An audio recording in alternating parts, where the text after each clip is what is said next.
Programme Humsafar बोजन वल करतन सानि तरफ सलाम कबूल तो सानि खबर जे शियत प्रोग्रामस मज Humsafar marriage counselling cell Kaksarai Srinagar कारकर्दगी मुतलिक कत करान अमकिस चेयरमैन जनाब फयाज अहमद ज़रूर सबस तो सती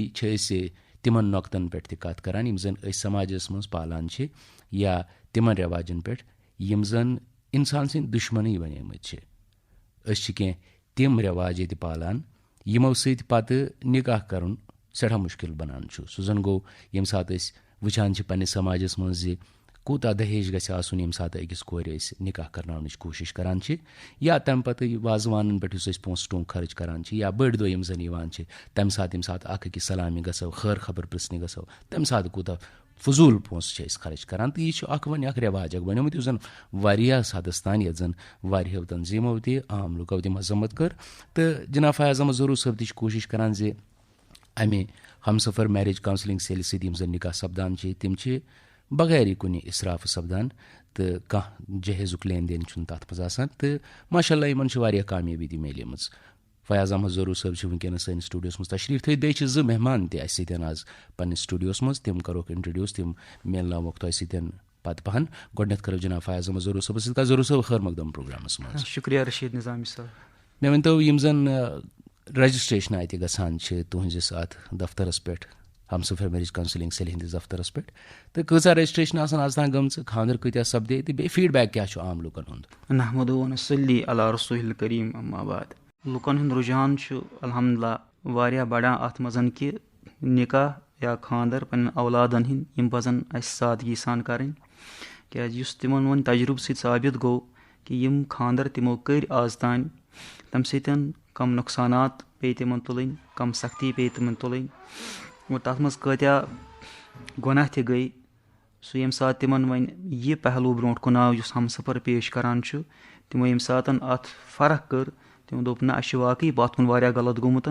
वन करो इसलाह अत मज इसलिए अल्हम्दुलिल्लाह रजिस्ट्रेशन तह गसान गई तह और प्रथ दो नए नए रजिस्ट्रेशन गसान अमे जरिए निकाह तो खानदर सादगी सान बगैर कह बुर रस्म बगैर नाजायज लेन देन बगैर कह डावरी या जहेज तो तिहुंद तादाद अल्हम्दुलिल्लाह वारिया ज़्यादा गोमुत और नए नए गसान सह लगभग कह हफ्तः आसान यथ हफ्तस मज न अमे जरिए कह निकाह कह खानदर गस सादगी सान तो बे शरीयत तो सुनतको अहकामों मुताबिक बिल्कुल बल्कि कर बह यह अर्ज कि यह प्रोग्राम युथ यमिच रिकॉर्डिंग सपदी यम पतन तो आज निकाह मजलिस यथ मजन लड़का डॉक्टर और सह दहली हुंद रोजन वोल और लड़की यस सह कशीर हिंज और सह इथे पे बड़ सादगी सान तथ मज कह गलत रस्म कह नाजायज लेन देन तथ मज और तथ मज इंशाल्लाह शिरकत करने सह इंशाल्लाह मे सह निकाह परनावन तो इथे पे पतमिस हफ्तस मज गई निकाह अमे जरिए यथ मज अमे सतन नफा वोत यम जन अमिकन बेनिफिशरीज जन तिम पत वुचान कि अमे सत कोता नफा सिर्फ गदरन योतन न कह बल्कि पूर सान सोसाइटी माशरस कोता नफा अमे सत वातान तिम पत यह पैगाम तो मैसेज बाकियन तह दिवान तिम करान तिमन अमे खतर तैयार कि तुह तह अपनयु सा यो तरीक अत मज सठा राहत आराम गरन खतर तह पूर समाजस खतर तह बिल्कुल सही फयाज अहमद ज़रूर सही फरमो तुह हालांकि यम कत मुख्तलिफ पन्न प्रोग्रामन मज करान तो यथ मे गोड़े अर्ज कोर आज जो मेहमान सैनिस प्रोग्रामस मज यम मुश्ताक अहमद सर यम जन लेक्चरर बर्नाल स्कूल तो बे डॉक्टर सबीना बशीर यम assistant professor botany Islamia college of science and commerce Srinagar तो दोनों हुंद खैर मकदम प्रोग्रामस मज तो मुश्ताक सबन तो सबीना जी पान वन निकाह कोर्मुत हमसफर मैरिज काउंसलिंग सेल हिंदी जरिए मुश्ताक सबस पृछो गो मुश्ताक सब क्या जानित करोक तुम कॉन्टैक्ट या क्या जानित सोचो तुम करो यमन सत कत अस्सलाम वालेकुम वालेकुम सलाम मे हमेश मतलब यम जहन बनो खानरुक या तम ब्रो हमेश मे याद कि अगर बह खानदर इंशाल्लाह रबन योसमुत तो बह कर सादगी सान तो सादगी इन द सेंस कि सनतन नबी वसल्लम यमो तो यथ कन वोनमुत सादगी सान खानदर कर तिथे कन मे हमेश इंटरनली हमेशा रबस मंगान बस खुदा सुंद कोता शुक्र गुजार कि तम थो अस मज प्लेटफार्मा यम हमसफर मैरिज ब्यूरो थ्रू गो ये पॉसिबल अदरवाइज इंसान सोचा तह मगर प्लेटफार्मा मिलान कह खुदा सुन शुक्र कि मोन खानदर गो अमी हमसफर मैरिज ब्यूरो थ्रू इंशाल्लाह आयन तह मीन life successful doctor Sabina Bashir ji तुहद क्या ख्याल तुह क्या माइंडस मज तुह क्या जहनस मज? बिस्मिल्लाहिर्रहमानिर्रहीम। मोहतरम फयाज साहब, रशीद निज़ामी साहब, तुहद शुक्र गुजार कि तुह बुलायो अस यथ प्रोग्रामस मज तो अस मिलो मौका पन्न ख्यालात इजहार करने। मैरिज हम सफ़र सेल युंद यह प्रोग्राम यह साद निकाह अत प्लेटफॉर्मस तहत गोडनेथी युथी मतलब बालिंग इंसान गसान तन पे मेन वलिद सबन तिमो दोप अस करो निकाह पन्न औलादन हुंद सादगी सान। पोस तोर समझ कि ये मैरिज हम सफ़र सेल यम अत बिल्कुल सम साद निकाह करान। अस कोर यमन कुन रुझान कि पोस कर रजिस्ट्रेशन गोडे जहनी तौर गोडे पान मुतमईन कि अस करो साद निकाह, तो इसलिए मिलो अस प्लेटफॉर्म अहद शुक्र गुजार। अस कोर पोतुस यहसी प्रोग्रामस तहत साद निकाह युस बिल्कुल असल पे अंजाम आव। कूता काल गो तुह निकाह कर्मितिस? सोन निकाह सपदो 10 सितंबर। तम ब्रोह गोडे एम सात गोडनेथी रिश्त गो तय सो 10 अप्रैल 2011 10 सितंबर गो निकाह सोन। तो मुश्ताक साहब तुह पृछा पत क्या रो तुहन अंगशनावन यम सात वनकस पे समाजस को नजर त्रावान वुचान अशनावदारी दुनियादारी इसराफ लेन देन यह वनकस गलबु तो यम सात तुह वन अपनो यह वथ खास वथ हमसफर मैरिज काउंसलिंग सेल हंद तरफ तो यम जन गरिक पन तुह पेरेंट्स पन तो तम पे जन अंग अशनाव तिहुंद क्या ख्याल उस? गोडनेथी वन बह पन्न पेरेंटन हुंद तिमन ऑलरेडी जहन में ब्रोंठ कि इस हसा यह करो खानदर यह गस आसन सादगी सान, तो तिमुई कोर यह approach main board brother Baradar तिमुई core Humsafar बैरो मतलब मैरिज ब्यूरोस कुन रुझान तची कर रजिस्ट्रेशन। तो अल्हम्दुलिल्लाह मे खुशकिस्मती कि मेन ऑलरेडी गरकन हुंद जहन सादगी सान उस तो अल्हम्दुलिल्लाह पत बनो पाने Humsafar marriage bureau platform plus तो रूद सवाल कि मेन अशनावन हुंद सैनिस खानदानस मज मे बासान गोडनुक सह खानदर युस अल्हम्दुलिल्लाह रबन दुत अत तश्कील सादगी सान सोनतन निजाबन कोर यह सोरे। दयम मेन दोस्त तिम गए काफ़ी अशनाव तो सठा खुश गई तिम। तो डॉक्टर सबीना बशीर जी तुहदन अशनावन हुंद तुहदन गरकन हुंद क्या ख्याल उस? योता मेन गरकन हुंद फैमिली सवाल गोड पे तैयार कि करो सादगी सान निकाह। पोस युथी निकाह गो इत पे मुश्ताक सबन फरमो सैनिस फैमिली मज या सैनिस खान डायनास्टी मज गोडनुक निकाह युस बिल्कुल सादगी सान गो।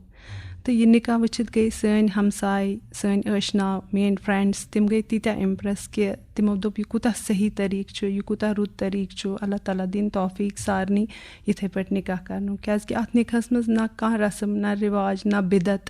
ना कह डावरी, बिल्कुल सिंपल निकाह सुकून सान निकाह बाबरकत निकाह। अगर आप अपनी औलाद के निकाह और शादियां मसनून तरीके पर बगैर किसी इसराफ जहेज के लेन देन और दीगर बुरी रसूमात से पाक साफ कराने के ख्वाहिशमंद हों तो आज ही हमसफर मैरिज काउंसलिंग सेल वाक़ा काकसराय नज़दीक बस स्टॉप श्रीनगर से राबिता करें। Mobile number 9419439786। तो युजन यह तुहद पेयर बनो हमसफर मैरिज काउंसलिंग सेल तुम पेशकिन असिस्टेंट प्रोफेसर तो यम लेक्चरर तो यह मिल करनो हमसफर मैरिज काउंसलिंग सेल तुम पान वन अक जानान बिल्कुल जानान यस ऑलरेडी सन रजिस्ट्रेशन तत गमत पोतुस तम पे पेरेंट्स वचान यम हमसफर यम रहबरी करान यम वनान क्या रिश्ते क्या जरूरत बिल्कुल जानान पान वन कहें यह पर्सन टू पर्सन आसान कहें बिल्कुल अरेंज्ड मैरिज है आसान। मुश्ताक साहब वेठ पूट पे अगर फ़ायदे वो तुम कोरू वो खानदर माशाल्लाह वन गई कह रेत तन तुम क्या बासान फ़ायदे क्या फ़ायदे आव इथे कन कि युथी यह हमसफर मैरिज थ्रू गई कत मतलब यह खानदर गो with in no time. Otherwise अगर तुम वो कह खानदर तम वरी वादन संभ्रावान क्या वाशिंग मशीन बाकी चीज सोन वोन यह गो विद इन नो टाइम यह गो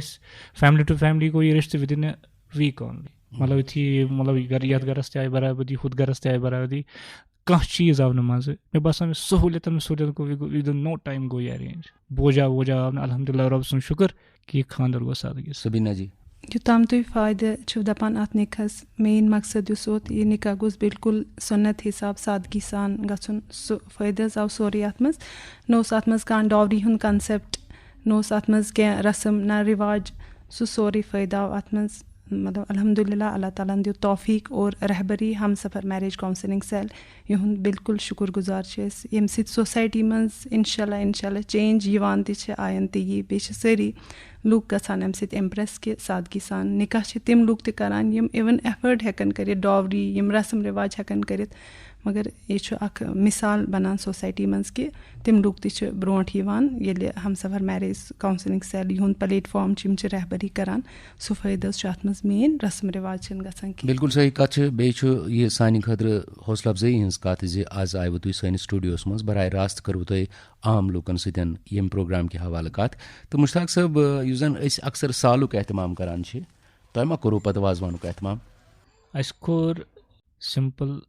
अस गर थोमुत कम ज्यादा मगर तथ मज जोर सुन टोटल तो दावत कर्म पन्न मतलब बड़ शॉर्ट कोर अस वलीमा इत करान संतन हिसाब रबन युसमुत मगर सह गो वारिया सादगी सान तथ पन मे दोस्त करीबी आमत बेम करीबी रिश्तेदार तिम बुलामत अमे दह बे इवन यिहंद तरफ ते आमत दावत बुलावन तो अक खास कत फरमो सबीना जी सह गो यह दोपन यम हसा आम लूक यमन रबन इस्तिताअत दितमुत आसान यम जन खर्च हेकन वारिया ति करित मगर तिम ति कोशिश करान अस करहो बगैर कुन इसराफ सादगी सान तो शरीयत किस दायरस मज रूजित खानदर तो यह बड़ा असल कत तो अगर आम लूकन सो वनकन तुम मुखातिब तुहस क्या मैसेज आ दोनवनी हज गोडनेथ मुश्ताक साहब तुहस अगर अस रबन दिसम सही वत खानदर कर सो यह संतन पे पर्न तम सोरी इवन सो खानदान ते या इवन बह कर गरची कत गड़ तमिस फायदे तिम क्या करान अल्हम्दुलिल्लाह